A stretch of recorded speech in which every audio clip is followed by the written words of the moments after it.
Welcome and thanks for joining me today. My name is Lynn and today I'm going to be making a Valentine's Day foldback card.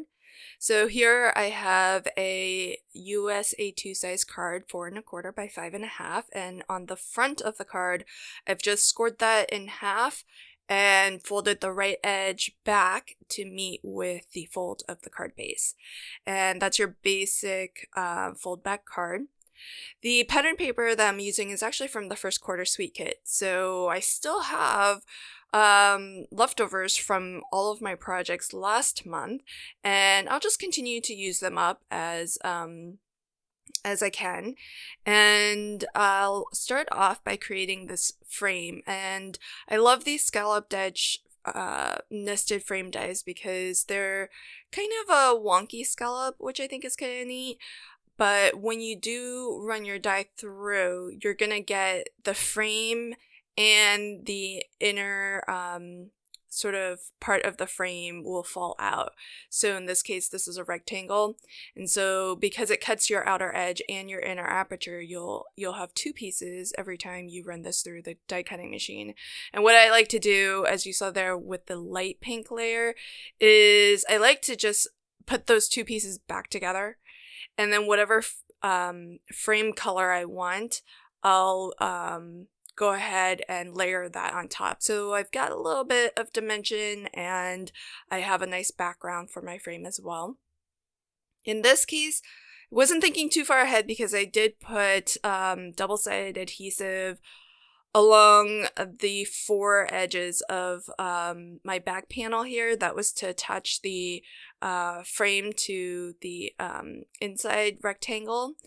But when this gets adhered to my card base, it's only going to be adhered on half of this frame. And so I wanted to tidy up the back of that frame so that if anybody were to look, they would see a nice finished edge. And that's the only reason why I cut that extra little bit of white rectangle. So you can see here when you flip it back, it would have been nice and finished if I had just kind of left the pink layer, or maybe even die cut another set of pink or a different color altogether. But I decided to just go with that white square. And so now I'll assemble my gnome. So I am totally not done with crafting with these gnomes. I just think they're really adorable, super fast to put together. So I've stamped this hat onto some pattern paper, but then I stamped it a second time onto some solid coordinating color cardstock. And I just cut out that sort of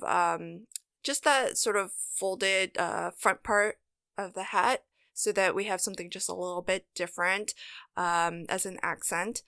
And I like to attach my head first. So I put the nose on top of the hat and then the beard behind that. And so now that I have that as one unit, I'll focus on what I want my gnome to be holding. And in this case, I've found this heart stamp from the Home Sweet Minis stamp set, which also does have a coordinating die set.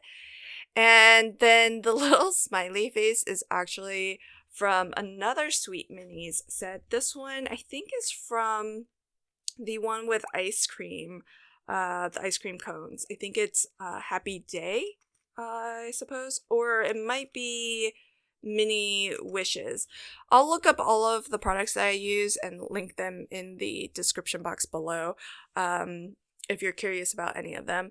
But once I have these 3 hearts attached as one unit, I'll then attach my little gnome hands to it. So that's basically how I like to assemble these gnomes, is to really kind of create units.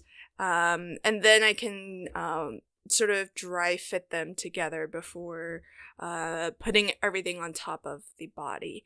And the body I did just stamp onto some solid color cardstock, but then I went in with a marker and colored in the shoes so that they're nice and solid black. And then I just took a white gel pen to add that little highlight detail. I wanted to use the bow tie, which came from the same set that had the little smiley face that I'm using. And so I thought that I could maybe just put that right on top of the beard, but because the hearts are so large, they really cover up, excuse my puppy in the background, they really cover up quite a bit of the beard. And so I ultimately ended up not using the bow tie, but I thought it would be super cute though, because I wanted to go for this idea of this little gnome dressing up for Valentine's Day and sort of presenting a his heart to you. And here I'm just going to use some of my Kalau 3D glue gel. I am taking a moment to refill my syringe because I ran out. And what I like to do with these is I like to actually put a little bit of 3D glue gel, and if you don't have 3D glue gel, you can use foam pads as well. I like the 3D glue gel though because I can really just dollop on a nice generous amount, and then I can sort of push it down to whatever height I want. So here I'm going to be really generous with the center, right in the middle there. And because that's where I want this to feel like it's sitting in front of the body, and that there's some space between these hearts and the gnome's body, as if he's kind of holding it out in front of him. And so that by using my bone folder to give it a little bit of curvature, and then by adding the 3D glue gel, it will keep its distance from the gnome's body, and at the same time it won't get crushed, because when that glue gel dries, it's going to dry very hard. And so if you pop this in the mail, you don't have to worry about that those hearts getting crushed in the mail during shipping. Now, to attach my frame, it went by pretty quick there, but I only had adhesive on the left half of the frame, and that way the right half is free to fold out when you do fold this panel out. And so the sentiment, that also came from the Sweet Kit, so I'll go ahead and I'm gonna actually frame this with just some white scrap paper, just so that this pops off of the card a little bit and is a little bit more legible, because it's going to go onto the pattern paper portion of this card. And while it's not super busy, it is a very dark background, and so I think that white border just helps it stand out a little bit. And I have a lot of different layers of various thickness of paper for my gnome, but I want him to be as level as possible when I go to attach him onto my card. And I have started to use this very low profile foam. It's only 1 millimeter thick, so it's fairly thin, but it's perfect for occasions like these where I'm not looking to really add a lot of dimension. I just want to level this off, because I've got in some places 2 layers of cardstock, in some places 3 layers of cardstock. So I'm really just trying to get this so that it's as flush as possible. It's not going to be perfect, and if you want or prefer instead, you could just use scrap pieces of cardstock to do the exact same thing. But I find this thin foam has a lot of different purposes around my craft room. So there are times, especially with some interactive cards, where I don't want a lot of dimension. I just need a little bit of space between 2 layers.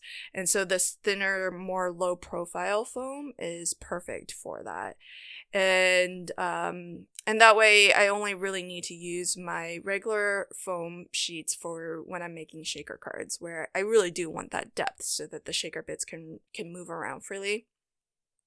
I'm going to also pop my sentiment onto some of this low profile foam too. And the other nice thing about this this foam is that it does add a little bit of dimension, but because it's not super high, I think it's going to make for easy mailers as well. So it's a nice way of getting a little bit of dimension, but then, not having to worry about paying for extra shipping when you put something in the mail, which is when I make card sets, I do try to make relatively flat cards because I don't want the recipient to have to know whether they need to put extra postage, and I don't want them to get surprised by a card getting returned to them because there wasn't enough postage.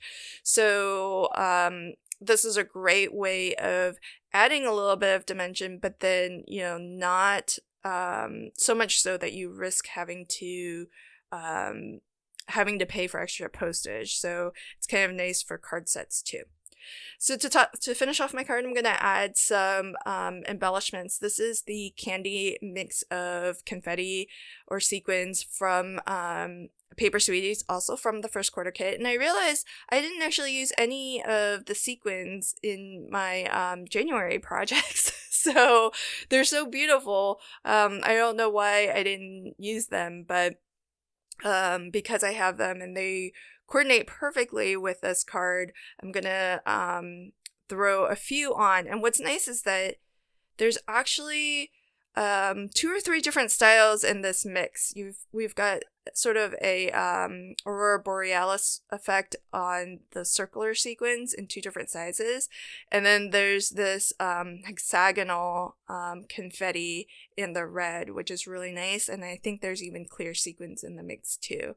So it's a really great mix. And that's my card for today. I hope that you enjoyed this video, and if you did, please consider liking, commenting, and sharing.